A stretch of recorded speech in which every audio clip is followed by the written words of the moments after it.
মুর্শিদাবাদের রঘুনাথগঞ্জের বালিঘাটা একটি বেসরকারি ইটভাটা এলাকায় পরিত্যক্ত একটি জঙ্গলে বিধ্বংসী আগুন। খবর দেওয়া হয় দমকলকে। খবর পেয়ে ঘটনাস্থলে ছুটে আসে দমকলের একটি ইঞ্জিন। দমকল কর্মীদের তৎপরতায় আনুমানিক 15 মিনিটে আগুন নিয়ন্ত্রণে আনতে সক্ষম হয়। তবে আশেপাশের এলাকায় জনবসতি না থাকায় কোনো ক্ষতি হয়নি বলে জানা গিয়েছে। তবে প্রচুর গাছের ক্ষতি হয়েছে। কিভাবে আগুন লাগলো তা এখনো জানা যায়নি। পুরো বিষয়টি তদন্ত করে দেখা হচ্ছে প্রশাসনের পক্ষ থেকে।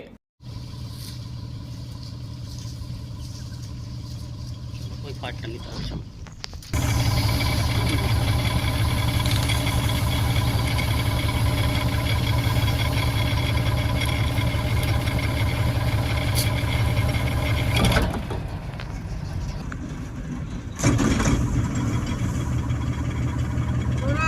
ওদিকে থেকে চলে একবার, পেছন দিকে কিছু আছে কি থেকে চলে একবার।